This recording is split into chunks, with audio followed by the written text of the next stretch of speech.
What's up, y'all? This is Devon Walker, and this is My Favorite Lyrics, my podcast where I sit down with my favorite comedians, musicians, and music lovers to talk about music and all the bars that make me laugh. Ladies and gentlemen, we have a very special guest here today. Somebody that I know, that I love, that you know, that you love. The creator of the phrase "short king." You know what I'm saying? Twitter impresario, low-key in like every movie and TV show in the last like 8 years. Chicago native, Jaboukie Young White. Hello. How's it going? How did that feel as far as intros go? I feel like we should approach bios the same way that we approach like college application essays. Like I want to give you a little bit of trauma in my bio, maybe. You know, What is there? make you feel bad for me a little bit. What would you include? I used to have a rat tail until I was 12. What? Yeah. That sucked the air out of the room. That was maybe a little bit too traumatic. Wait a second. So what was it in the front? What was it? It was like, What did you have in the front? it was like bald fade in the front, rat tail in the back. It was. So it was all clean. It would all be like around, clean, like and then just one little guy. like in one the little back. guy. Sometimes like shaved. Was it Basically. braided? And then it would be braided. But then my dress code at school, I couldn't have it down, so I would have to like ball it up, and then wrap it up in like hair ties, and then I would come home and like,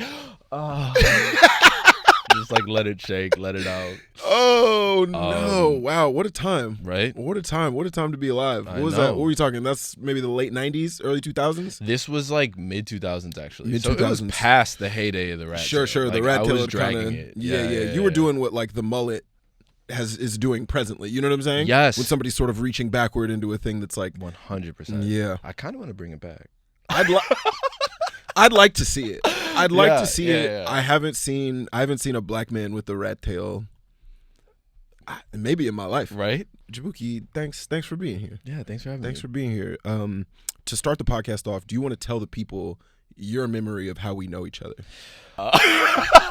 Because I'm curious. Because I have a different association with like me knowing of you for the first time, Right. to I whatever think yours would be. The first time I think I saw you was at Union Hall, That makes sense. as it goes. Yeah. And then I remember seeing you again at Soho House. Okay.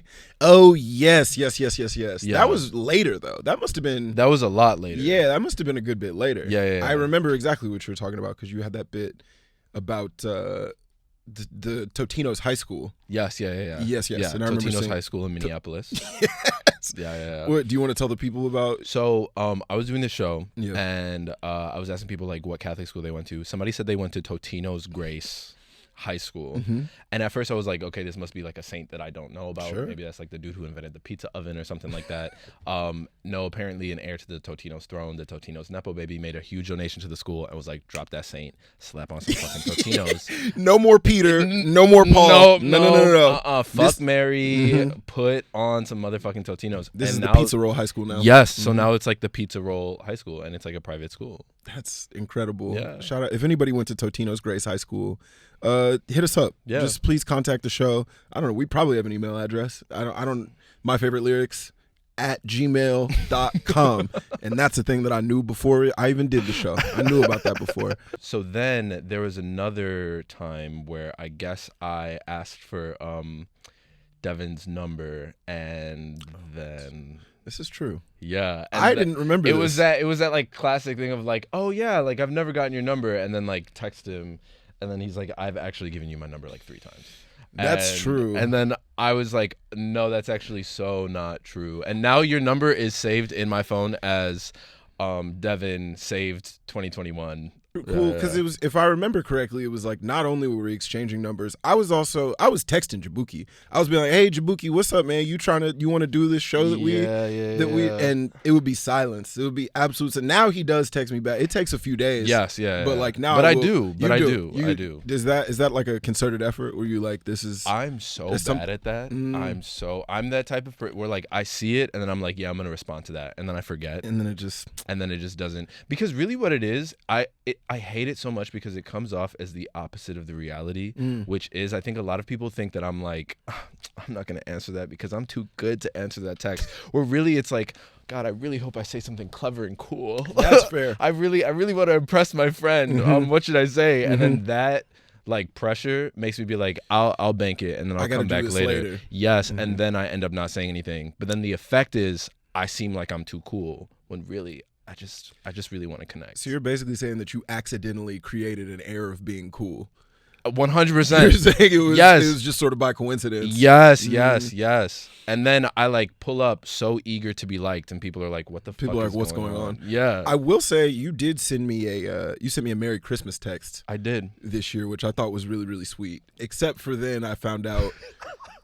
Then I found out that you sent me and another comedian that we know the exact same text. Yes. And you were like, "What text did I send you?" I was like, and I started the sentence. You were like, "Was it Merry Christmas with a Christmas tree at the end?" And I was like, "Yeah." And you were like, "Yeah, that's my straight guy response.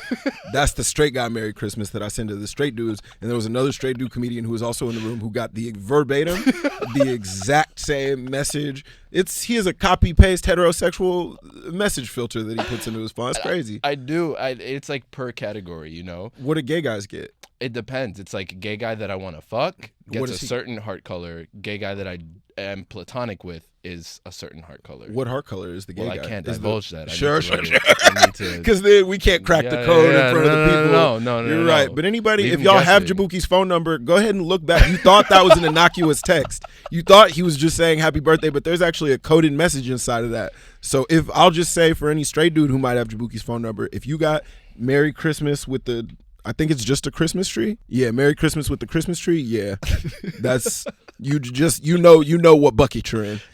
You did at least put my name on it. Which I did. That was yeah. I did appreciate that. So you couldn't do full copy paste. I won't copy. No, that's heartless. Unless you've got another Devon in your life. Can I tell the people how like my first memories of you? Go ahead. Jaboukie Young White. Yeah.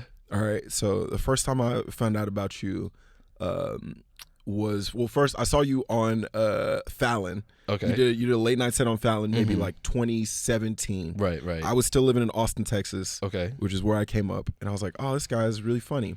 And then cut to 2018, I was going up for a job on The Daily Show. And have I ever told you this story? No. I was going up for a job at The Daily Show. I'd done a little bit of stuff with Comedy Central. I did like their comics to watch or whatever. And I was like, all right, cool. The Daily Show's looking for a new correspondent. I want to leave Austin anyway. I wanted to move to New York. I was like, it's lined up. This is it. This is my shot. I got a few rounds deep, and then that thing happens where, like, at first it was like, ooh, the producers really like this. Oh, like, we're going to have you, like, talk to da-da-da-da. Oh, like, da-da-da. And then it just went silent. I moved to New York being like, okay, I'm just going to see what happens. I think I'm going to maybe get this Daily Show thing. I'm 2 or 3 rounds deep.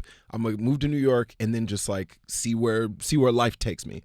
Probably 3 months after I moved to New York, after hearing silence, a bunch of people on their Instagram stories being like, congrats, Jaboukie, new Daily Show correspondent.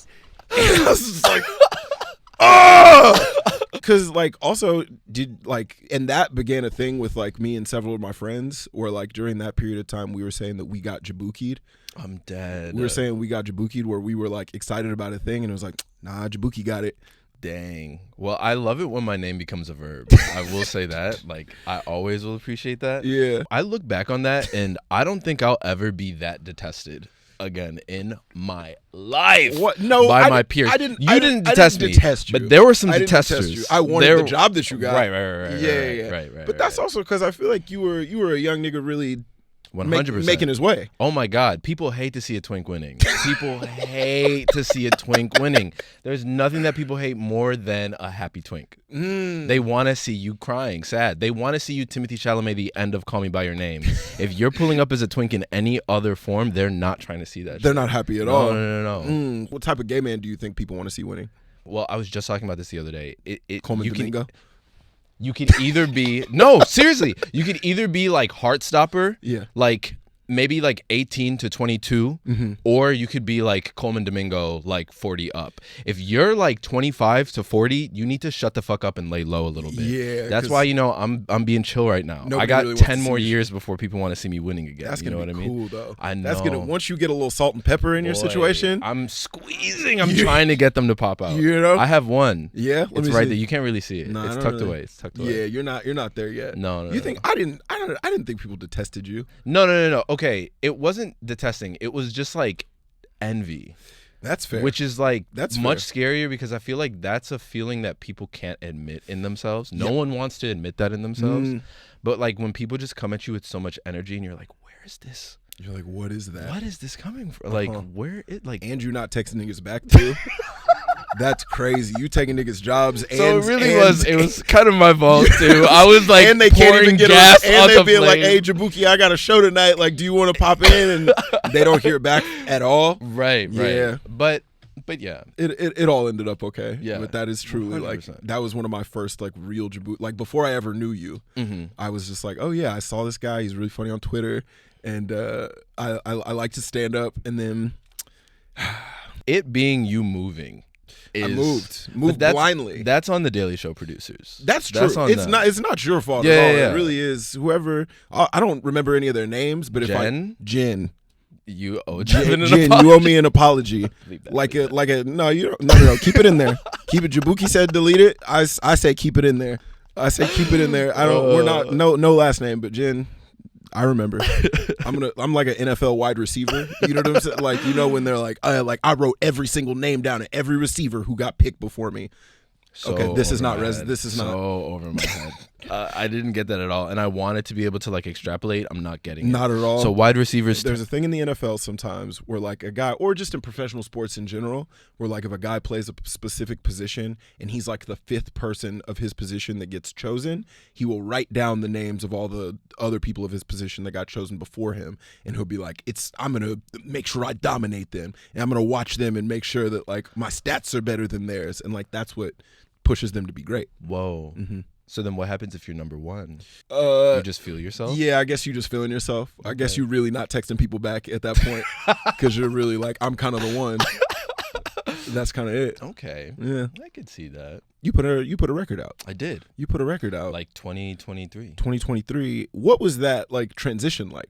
Because did you always want to? I did always want to do that. Want to make music? When I moved to New York, I was like, okay, I'm going to make music and I'm gonna do stand up. And then I was like 2 months into that, and I was like, you can't be double unemployed. Like you have to, like something has to be making you money. What job were you doing at that point? I was unemployed for a little bit. I moved here with $1,000 and I was like, band it up, brother. I got a bunch of money, brother. Exact same.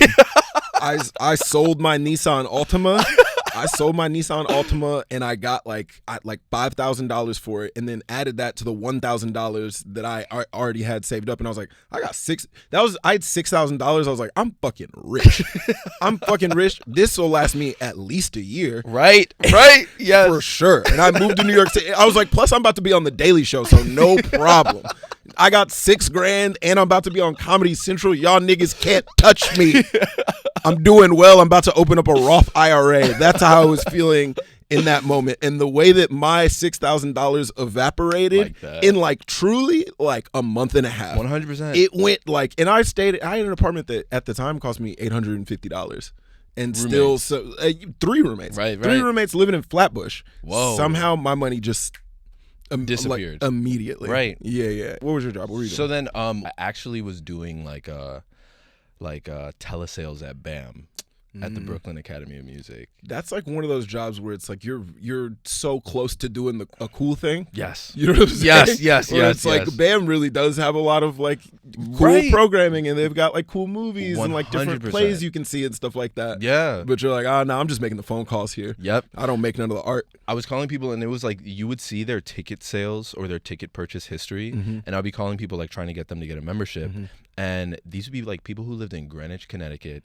I'm seeing that they spent like $5,000 on Tchaikovsky tickets, like ballet tickets. And then I would call them and be like, hey, we were wondering if like you'd be interested in like this membership. It also goes to this program. It's like tax deductible. The membership is like maybe like $500 like for this. Like at max, it's like $2,000. And they'd be like, money's just really tight right now. And we just really don't have a lot of money. I'm like, I see the zip code. I see you dropping tens of thousands of dollars. Like, so frustrated. When Sorry to Bother You came out, I was like, this is me. This is my autobiography. This is crazy. Did you have a different phone voice? 100%. You have a good phone voice. Right. You have a good voice for audio. But I'm already like, hi, I'm Jaboukie calling from the Brooklyn Academy of Music, and I was wondering if you had a moment to talk for a second. Boom. They're talking. I'm buying. I never got hung up on. Ever. Was it like a commission-based system? I think, yeah, it was. That's the Okay. thing with like those jobs is like they suck, but like when it goes well, it goes amazing. You kind of pop off. I did it in college too, and that one was way more difficult because you're calling alumni being like, hey, I know you owe us $150,000, but do you want to give us like 25 more? Yes. Okay, so you were in New York. Yes, I was in New York. And you were working for BAM. I was working for BAM, and then I was like making beats on the side, and then like comedy just started really taking off, and I was like, you know what? Let me just like set this down, and I will come back to this later. There's also so much less of a barrier to entry. Yes. To do, you know what I'm saying? Like comedy, truly, all the stuff is already set up. The microphone, all you just have to show up and like do your 3 minutes and then leave. Yeah. Versus like sitting down and being like, all right, right, I got to get an audio engineer in here. Yes, there's so much more like infrastructure needed for music, and then also the way that people look at you when you say that you're a stand-up versus a musician. It's like a musician is like a few more degrees of delusion than stand-up comedy. You think so? 100%. Interesting. The way that people respond, like when I was first, and maybe it's just like the timing of how I did it that probably factored into it. When I was telling people I was a comedian, they were like, okay, they're like kind of intrigued. Yeah. But then like you tell people like, oh, I'm releasing music, they're horrified. Yeah. They're like, that sounds so amazing. That's great. Well, especially I feel like especially if you tell somebody you want to rap. Oh my God. If you tell somebody you want to rap, yeah. I could have lived next door to the best rapper of all time. If we were 15 and they told me they wanted to rap, I'd be like, absolutely not. They would have written a song about me. You know what I'm saying? I could have lived next to Tupac Shakur. And you'd be like, look, I got these songs. I'd be like, nigga, go to school. Go to school and study. You should work for the city. Get a good job. Get a government job. I would truly say I would never believe in any person who told me they wanted to rap. But then, you know, they would prove me wrong, and then they would like talk shit about me on a track, you know, and it'd be justified. But then also in a way, that's helping their journey a little bit more than believing in them. I'm pushing them forward. Yeah, you need a hater. Because rap has to be huge. Yes. Because even when you're not shit, you have to be telling everybody that you are. Unless you're doing like lyrical spiritual. Oh, sure. Unless you're really about like the art form. Yes. Did you find yourself on like one end of the spectrum or the other between the lyrical, miracle, spiritual, and the platinum chain? I kind of like sort of spectrum. In terms of what I'm drawn to or what I like was making. I've heard. I've listened to the. Right. You're flossing. Yeah. Okay. You're flossing on the project. But I think like it's a little bit. It's not totally sincere. You know what I mean? Yes. Of course. It's tongue in cheek. Right. It's a lot of gun talk on there. Yeah, where it's like, I'm not shooting guns. It's a lot of guns. No, we see the boots. We see your boots.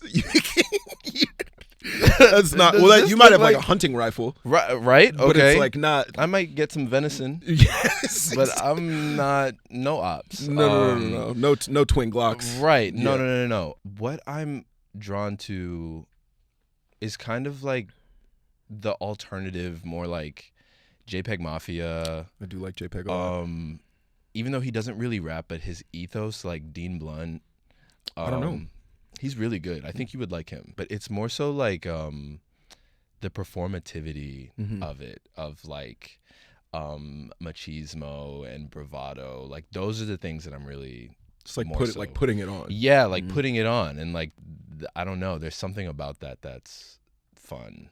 Did you feel like when you made your project, did you feel like there was something that you were like an artist that you were trying to channel, or like it was a lot. I mean, I really didn't intend on releasing those songs.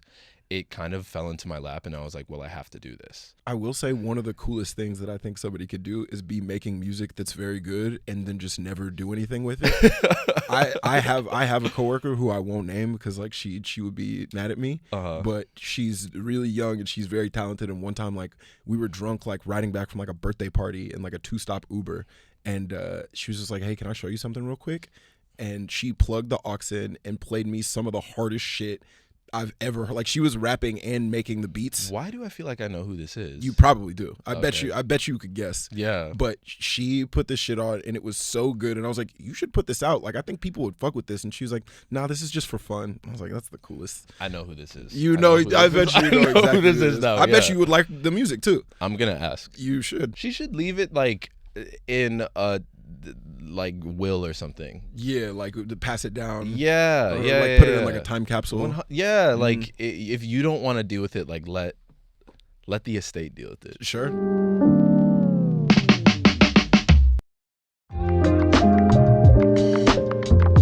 But as we're talking about your music, and we're, you know, this is obviously a music lyrics podcast. Yes. I grabbed some Jaboukie lyrics that I wanted to talk about really quickly. Okay, well, let's start here from Hit Clips Part 1. Okay, I think I know which one this is. All right, do it. We've got a just met a Middle Eastern guy. Yes. He came twice. That's Jesus-like. Yep. That's my favorite. I was like, he going in. Yes. Was this just sort of kind of like off the dome? This sort of just occurred to you, or was it based on? No, I had made the beat, and then I was kind of just like freestyle, like mumble freestyling over it, and then that came in like just in my head, and I was like, well, that's the entire song. Yeah, like that's it. And I realized what I was channeling right there was Kanye saying, y'all be balling in the D League, I be speaking swag Healy. Rest in peace, Kanye. Rest in peace. Miss him. But he probably won't be back. It's probably over. No. Can I tell you? Before I worked at SNL. I was in the building in 2018 when he went on that whole like MAGA rant. Right. And also like now that I work at the show, if you watch, like, I didn't realize at the time how crazy it was, but he did the MAGA rant during the good nights portion. Yes. You know what I'm saying? Like at the end when everybody's supposed to hug, he was like. He was like, no, actually, I'm going to take this as a chance to say I'm pro Donald Trump. Right. And I'll never forget, he put the hat on and he said, I need to put on my like cape or something like that. He was like, this gives me my superpowers. And I was like, I think we lost him. And as it turns out, it was going to get way weirder. Crazy. As it turns out, that was really the tip of the iceberg. That really like gave him the boost. My boy on the gas. Yeah. My boy on the gas, like one of them cars in the Fast and the Furious movies. 100%. That's like Lightning McQueen. Like the dude is, oh my God. Why didn't they have that in Cars? I feel like they should have had some sort of a performance enhancer. In the next movie, You know what I'm saying? With some commentary, exactly, on performance enhancers in competition in the competitive space. But anyway, I'm sorry, I cut you off. Or they be balling in the D League. I be speaking swag Healy. He just ends the song on that, and I'm like, amazing. It's beautiful. Perfect. That's beautiful. It's stupid. It's glorious. It's amazing. It's swaggy. I feel like one day I want to have like a Kanye retrospective. Would you want to be part of that? I would love to. You know, I feel like you'd be a fantastic. I was writing till the wheels fell off, and then the wheels fell off and exploded. They fell off crazy. Yes, even when he started like doing the Trump stuff, I was just like, you know, he thinks he's like a free thinker. He's misguided. Yes, he's just sort of it. Like I was still with him. Same. I was still with him. I was like, well, you know, actually, like a lot of black people are Republicans, and he is representing a reality that's unfortunate, but it is true. Yes. And like, yes, I was intellectualizing it, and then there was no more intellectualizing to be done. It's now you just can't. You can't. I think it's so difficult because I remember watching live when he said George Bush doesn't like black people. And what was your reaction to that moment? I was like, this is the coolest thing I've ever seen in my life. I was like, yes, say that shit. Yes, say that shit. Yes. I also felt that way when he did that to Taylor Swift. Same. Yeah. Same. Fuck. We probably shouldn't. No. Yeah. But to this day, that is one of the most important socio-political events in modern American history. That low key was the assassination of Archduke Ferdinand. I'm so serious. Like, in terms of American race relations, that was the assassination of Archduke Ferdinand. Because, Obama was president at that point, right? No. It was still. It was W.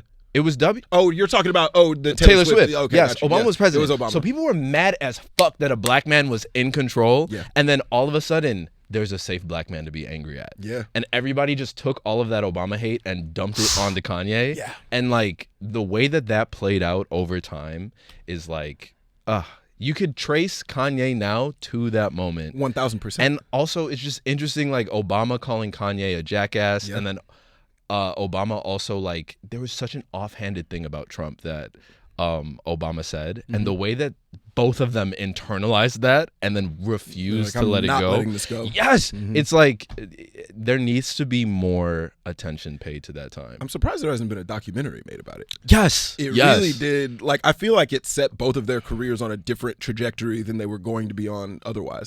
100%. He was supposed to do that tour with Lady Gaga. Yeah, that all got blown up. I forget who I was talking to. It was like a friend of a friend who was like, he was like, I wasn't out of the closet at that point in time. And I remember telling my parents that I really wanted to go see Kanye because I knew they'd be like, he was like, I was the biggest Gaga fan in the world. I wanted to see Lady Gaga so bad, but I knew my parents would be looking at me funny. Right. So I was like, oh, this Kanye West tour is about to be fantastic. I can't wait. And I wish I remembered who told me this. Oh, that's so funny. Yeah. That probably would have been me too. Mm-hmm. I would have been able to, but I wasn't even a Gaga fan yet. So I think that would have been a wake up moment for me. Whoa. And Gaga's really back right now. So back. Yeah. We got 2009 Gaga back. Mm-hmm. Recession indicator. Recession indicator. Bad. When she started like scatting, like the ooh la la Gaga, I was like, right, the Dow is crashing as I'm listening to this right now. Like, oh my God, my family's applying for food stamps again. It's going left. The banks are about to get bailed out. Right. No more JCPenney. We're going to AJ right now. Yeah. Is that a Chicago thing? I think it is. Okay. TJ Maxx. Okay, yes. But AJ Wright was like weirdly right up underneath TJ Maxx. It was in that zone. Yeah. Well, no, it was like a little bit. Oh, it was a little worse. It was a little lower. Yeah. Like okay. TJ Maxx, you could eat the candy that's in the checkout. Mm-hmm. AJ Wright, you're gonna get mesothelioma or some shit. Like it was just a little bit worse. I was from a Marshalls family. Okay. I was from a Marshalls family. That was kind of because this was also in the like giant Ralph Lauren polo era. Mm-hmm. Like that's when I was a teenager. You mean the Billie Eilish era? Look, man. Look. Hey. I'll just say I work on a TV show or I can't comment about this, but I'll just say I've got some feelings. That's what I'll say. And they're all positive. Why she dressing like Chingy? Well, Chingy isn't dressing like Chingy anymore. Chingy don't Someone has to dress like Chingy. She saw a hole open in the Chingy market. Right. And she said, I got to strike now. 100%. Yeah, someone has to be preserving it. Come on, we can't. She can't just be wearing do-rags and we're all just letting her do that. That's crazy. That's crazy. She's wearing do-rags and fitteds all the time. I don't know. We'll probably have to strike that, but I meant it. I meant it. I really mean that in a big way. She got to, come on now.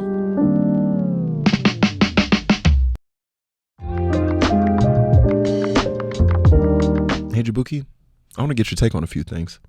I went to the Super Bowl this year, and I brought my dad, and it was like a cool experience, and I got to see the Kendrick performance. But there was a thing that I really found myself feeling in that moment when I was watching him do Not Like Us. Yeah. And I saw a stadium full of people scream out A minor, a stadium full of, 50, 60,000 people. Right. I think it's time to leave Drake alone. Okay. I think it's time to leave Drake alone. I was all with Kendrick for like a while, but now I'm just like, I mean, what Drake really do to us? You know what I'm saying?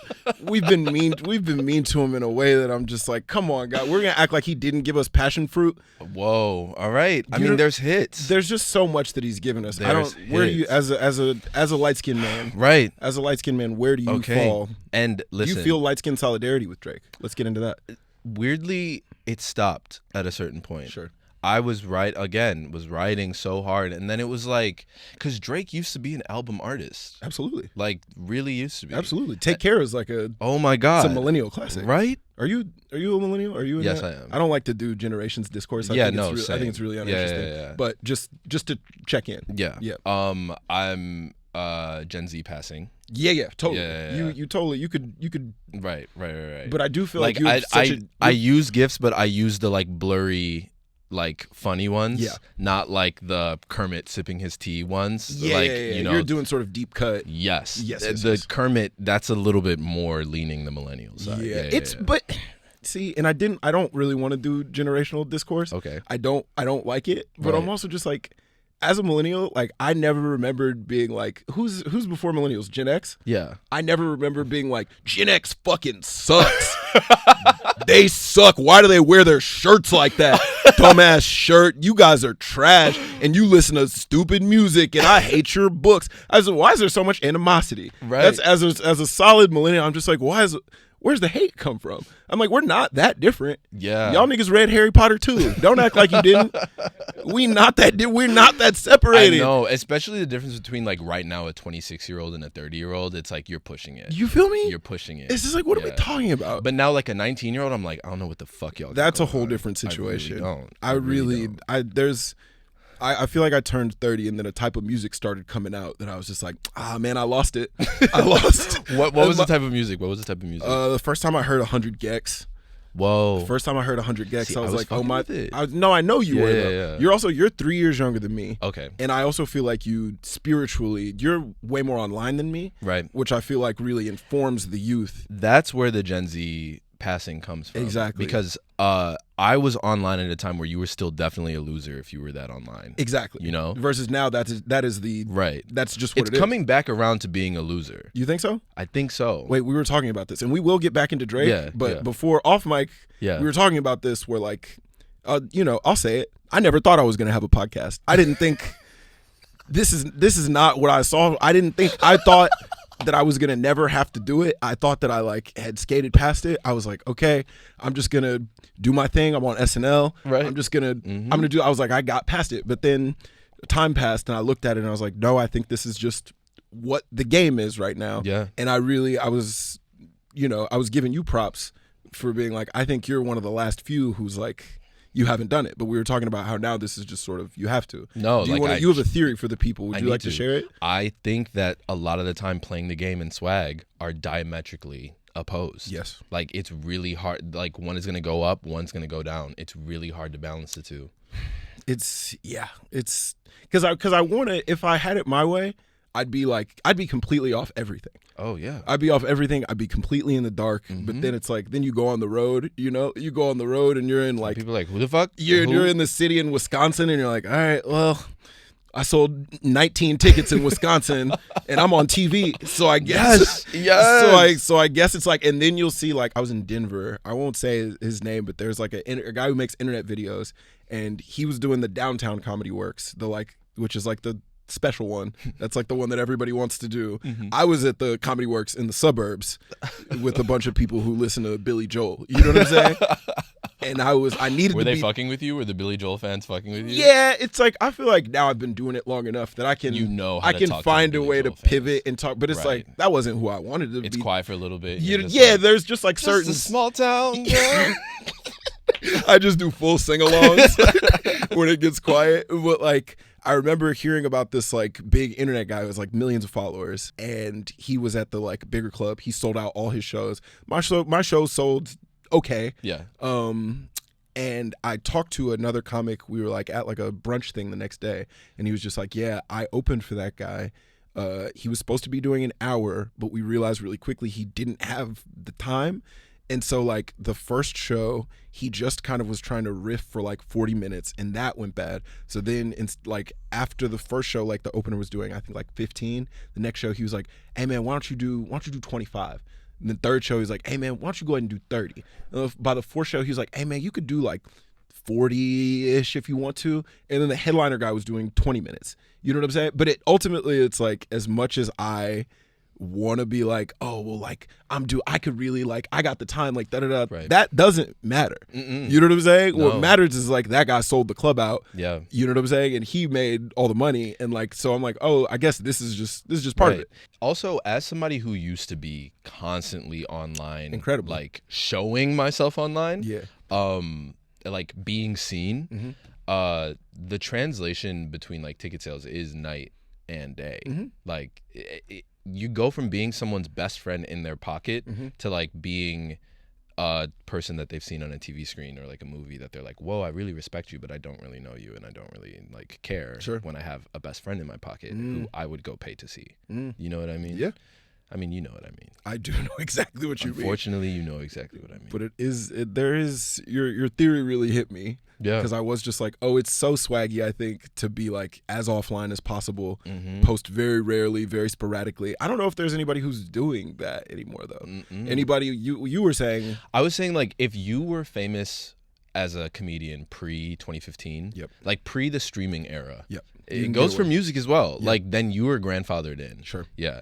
You know what is a really interesting album that is like kind of the before and after of this era? Barter 6. Oh, Young Thug. Yeah, it was like, I think one of the last albums that streams did not count toward sales, even though it was like a smash hit. Huge. It just didn't sell actual hard copies, so it looks like a flop. But it's like the people know. Yeah, but the people know. I'm like, does that exist in music anymore? Is there a thing that just has a big cultural impact, but like maybe isn't like a huge hit? Because that's what Lil Wayne was. Right. You know what I'm saying? Yes. He was a guy who was like, he was not making money off that stuff. No. But he was the biggest rapper in the whole world. In the world. Yeah. That was a person who I had brought some stuff. I didn't even bring. You brought some Wayne stuff? Yeah. Yeah, you want to talk some Wayne lyrics? Well, like really quick, I just wanted to like throw it out. Go ahead. I think we haven't really examined the Freudian implications of Lil Wayne talking about shit all the time. I think that him referencing shit and pooping and dookying all the time. I got 10 bathrooms. I could shit all day. Mm-hmm. He's really, I think, in a way, subconsciously referring to his creative process and how it's just coming through him. You know, he was just releasing. He takes beats, he eats them. Yes, and then shits them out. He shits them out, and then he doesn't think about them anymore. Yes, yeah. He leaves them at a Starbucks. Yes, yeah, and there's just like anal openness in a Freudian sense, I think, is really, really impressive. See, and Jaboukie, that's why you're one of the ones. Okay, you know what I'm saying? All right. That's why who else is bringing this sort of analysis? I mean, literally no one. I truly do not think another person in the world would have that, and that's why we love you. Thank you. But what were we talking about? We were talking about music. You know what? I think actually something that is like that is Brat. Even though it was super insanely successful, like the cultural impact that it had, I think was even bigger than the literal physical sales. That's true. Because like it wasn't like a Bad Bunny level, you know? But like culturally it was everywhere. Yeah. We had a presidential candidate. Yeah. I'm sure, I'm sure like Ivanka was bumping that in secret. Bumping it. Yeah. I could see it. Are you in the Charlie XCX sphere? Ben. Yeah. Ben. I feel like you was an early adopter. Yes, yeah. Well, I can't even really say early. I just remember like Pop 2 coming out, and then even the Sophie collabs. I was like, I get this. I love this. I'm obsessed with this. Rest in peace, Sophie. Yeah, rest in peace. Icon. I get mad about that like once a week. Yeah. It's really. I have so many unreleased Sophie tracks in my phone. Yeah. Yeah. Were you deep in your SoundCloud bag? A little bit. Because I feel like that's where all the real heat was. All the real unreleased stuff that never made it to. I mean, I remember when PC Music was first coming out when I was like in college, like 2013, 14. And I was like, this is amazing. This is the future. This is what I've always been wanting to hear. Like, it's good shit. It holds up. I feel like we're just now catching up. I do think that's true. Yeah. Because it's like, yeah, you can see that. And I won't profess to be a Charlie XCX expert. It's okay, you're a Christmas tree. That's fine. You don't have to. Wait, I'm sorry. Yeah. I got distracted. Okay, yes. We were supposed to be talking about Drake. Right, we were supposed to be talking about Drake. Oh my God. Okay. Right. I think with Drake, for me, it was like and I think for so many other people, we grew up with him. Yes. Like, I was watching Degrassi. Absolutely. I remember seeing him get shot and crying. It's tough. Like, it was hard. Tough. He was a basketball star. Yes, basketball star. You know, the way that they said it, like he might have had a college scholarship awaiting him later. And it's like that all got episode squashed. where he's like trying to get hard and like, I forget what his girlfriend's name, Ashley. I think he wanted to get it up for Ashley, and then he's like in physical therapy, and then he gets a boner, and he's like, it was like a huge breakthrough moment. Like I've been through so many really milestones. been with him. Yes, yeah. I remember I was listening to like the mixtape era Drake, like of course, same. Before Best Comeback I Ever Season. Heard. Yes, when he's like in the autumn, he's like wearing a peacoat with the autumn backdrop. In 2007 and 8, when everybody was wearing a peacoat. That's right. Yes, you get it. You were on the blogs. Yes, I see the shoes. Oh, I see the shoes. Like I know.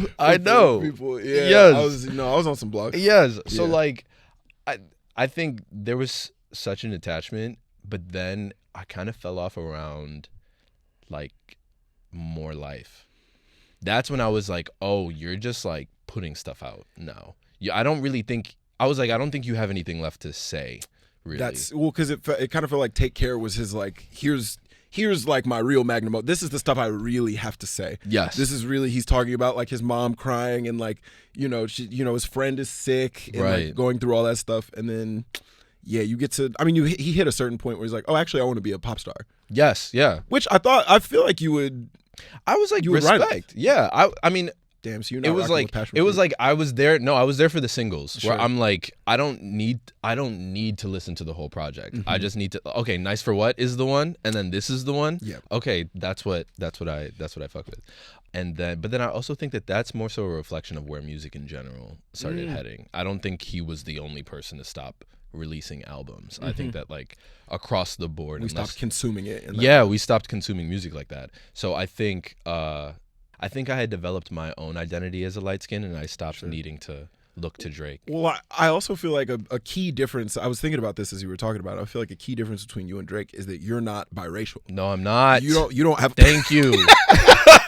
We want to just say this on I am not biracial. He is not a biracial man. Neither of my parents are white. And I feel like that is actually a big dividing line there. It really is. Where I don't have the same stress that he does. No. You know what I mean? Because you know what I'm saying? I'm a little bit more comfortable. I'm just like, when Rick Ross started calling Drake white boy, I saw Langston had a tweet where he was like, as a fellow mixed kid, I know Rick Ross calling him white boy is incredibly hurting his feelings. I know that shit is really getting in there. Yeah, 100%. But you don't have that.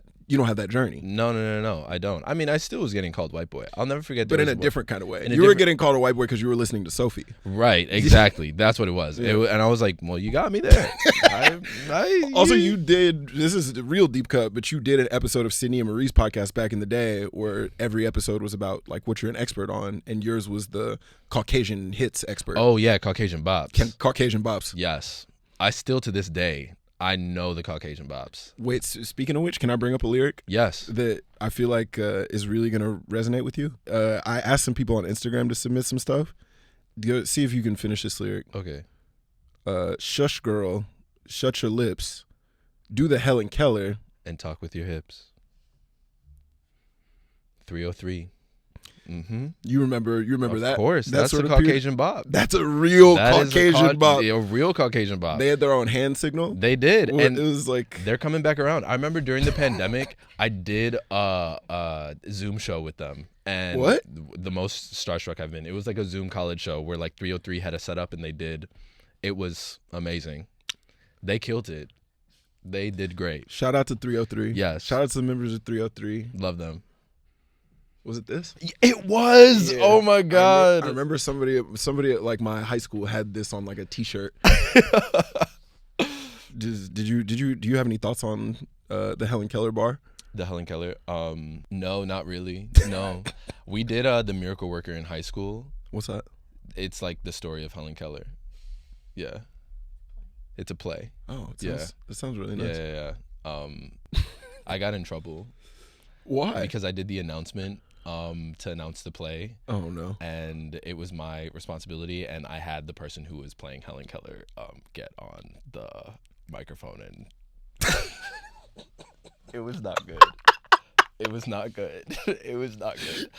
And they shouldn't have left you with that much power.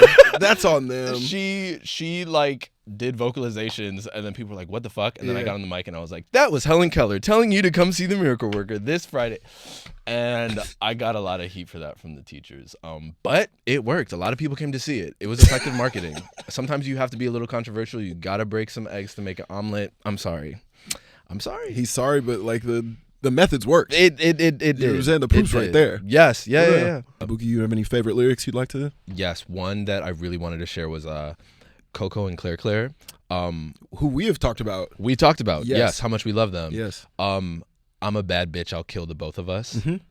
love that That's so beautiful. much. I love that energy. It also feels like it's in conversation with that Soulja Boy tweet that's like, let's link up and die, when he was threatening someone. There's something that is so Shakespeareanly romantic about that to me, and also like homoerotic at the same time. Where it's like, I'm so reckless and so impassioned about how much I hate you that I'm willing to die. I'll die for this shit. Yes, like I'll die over this. There's something that's sexual. I love that. Nicki saying, I ain't fuck with horses since Christopher Reeves.